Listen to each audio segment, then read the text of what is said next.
جب ہم آپ کو جواب دینے پر آئیں گے تو پھر آپ کو بھاگنے کا راستہ نہیں ملے گا.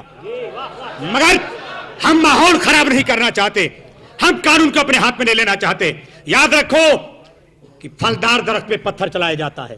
یا نبی سب کرم ہے تمہارا, ان الدین عند اللہ الاسلام, بے شک دین اللہ تعالیٰ کے نزدیک اسلام ہے. ہمارا دین اسلام ہے, ہمارا نام مسلمان ہے, اور 1400 سال کا طویل عرصہ گزر گیا. الحمدللہ ہر دور میں, ہر صدی میں, اور دنیا کے کسی بھی خطے میں غلامان مصطفیٰ رہے ہوں, اسی شان و شوکت کے ساتھ زندہ تھے, زندہ ہیں, اور انشاءاللہ تعالیٰ آئندہ بھی زندہ رہیں گے.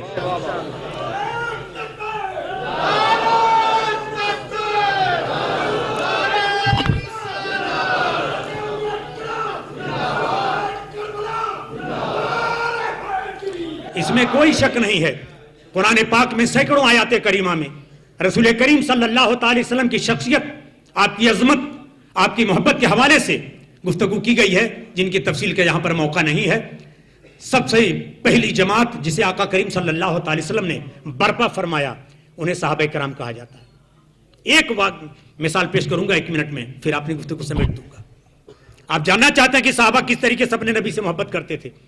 جب صلح حدیبیہ کا واقعہ پیش آیا اور 1400 صحابہ کرام حدیبیہ کے میدان میں جلوہ افروز اپنے آقا کے اشارے ابرو کا انتظار کر رہے تھے, اور سرکار مدینہ صلی اللہ تعالی وسلم نے حضرت عثمان غنی کے خون کا بدلہ لینے کے لیے 1400 صحابہ کرام سے بیعت لی تھی, اور آقا نے آخر میں اپنے بائیں ہاتھ کو نیچے رکھا اور داہنے ہاتھ کو اوپر رکھا اور کہا نیچے کا ہاتھ عثمان کا ہاتھ ہے اور اوپر یہ ہاتھ محمد بن عبداللہ کا ہاتھ ہے.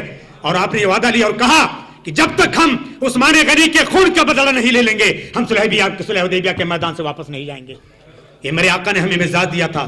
جب ایک عثمان غنی کی عزت و عظمت کے لیے آقا اپنی زندگی کا نذرانہ پیش کر سکتے ہیں, تو 14ویں صدی کے 2 عرب مسلمان کیوں نہیں اپنے جانوں کا نذرانہ رسول کریم صلی اللہ تعالی وسلم کی عزت و عظمت کے لیے قربان کر سکتے ہیں. اور اس واقعے کے ایک اہم حصہ پیش کر دوں. عروہ بن مسعود ثقفی آیا گفتگو کرنے کے لیے صحابہ کرام سے, سرکار سے, واپس گیا مکہ. اس نے کہا ہے لوگوں, میں نے قیصر کا بھی دربار دیکھا ہے, میں نے کسرا کا بھی دربار دیکھا ہے, میں نے رستم اور سہراب کا سامنا بھی کیا ہے, تخت طاؤس کو میں نے اپنی نگاہوں سے دیکھا ہے, مگر خدا کی قسم جس انداز سے محمد کے ماننے والے ان کی بلیورز ادب کرتے ہیں, تعظیم کرتے ہیں, میں نے دنیا میں کبھی بھی کسی حکمراں کو اس طریقے سے اس کی تعظیم کرتے ہوئے نہیں دیکھا ہے. تو لوگوں نے کہا تھا کیا تم نے دیکھا؟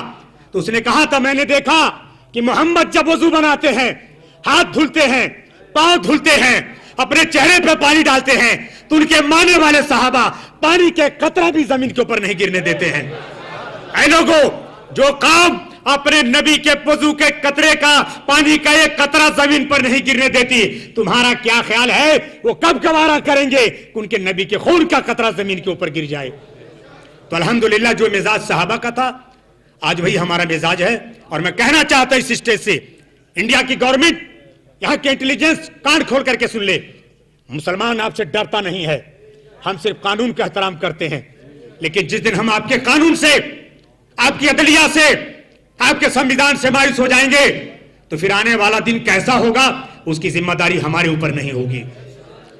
حضرات, کئی باتیں بڑی اہم آئیں, جن میں سے ایک سیرت جو ہے کہ موضوع پر کام کرنے کی بات آئی. بہت اچھا مشورہ ہے, اس کے ساتھ ساتھ میں ایڈ کرتا ہوں, سیرت کا مطالعہ تو ہونا چاہیے, اور ہمارے مدارس میں بڑی تعداد میں مطالعہ ہو رہا الحمدللہ, مگر اسی کے ساتھ ساتھ تقابل ادیان کا بھی سلسلہ شروع ہونا چاہیے.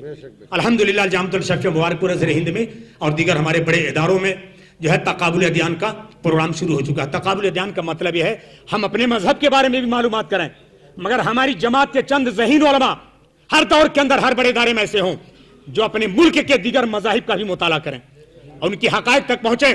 اور اس حوالے سے میں صرف اتنا کہہ دینا چاہتا ہوں کہ ہماری جماعت پر الحمدللہ بڑے بڑے علماء موجود ہیں جو ہندوستان کے تمام مذاہب اور زبانوں کا مطالعہ رکھتے ہیں, اور جب ہم آپ کو جواب دینے پر آئیں گے تو پھر آپ کو بھاگنے کا راستہ نہیں ملے گا.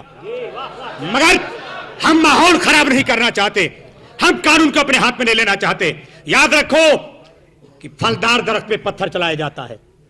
آپ نے ہمارے پیغمبر کو اس لائق سمجھا کیا آپ نے ہمارے پیغمبر کی سیرت پہ پتھر اچھالا؟ فاطمی دور کے اندر حکمران نے جن کے نسب کے اوپر اعتراض کیا تھا لوگوں نے, تو انہوں نے کیا کہا تھا کہ تم نے مجھے اس لائق سمجھا کہ تم نے میرے اوپر اعتراض کیا, مجھ پر تنقید کی. ہم تمہیں اس لائق بھی نہیں سمجھتے کہ آپ کے اوپر ہم تنقید کریں. سبحان اللہ. ہم آپ کو اس لائق بھی نہیں سمجھتے کہ آپ کے اوپر پتھر چلائیں, آپ کے اوپر تنقید کریں.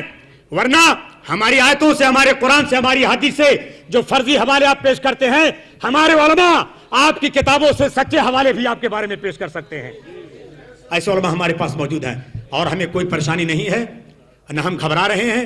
جب ہم 313 تھے تو ہم نے میدان بدر فتح کیا, آج 30 کروڑ ہندوستان کے اندر موجود ہیں. اور یاد رکھو, غریب نواز کے دور کے اندر کوئی فوج نہیں آئی تھی. ہم محمد بن قاسم کے بنائے ہوئے مسلمان نہیں ہیں, اور نہ ہم محمود غزنوی کے بنائے ہوئے مسلمان ہیں, نہ ظہیر الدین بابر کے بنائے ہوئے مسلمان ہیں. ہمیں کلمہ شہنشاہ ہندوستان غریب نواز نے پڑھایا ہے.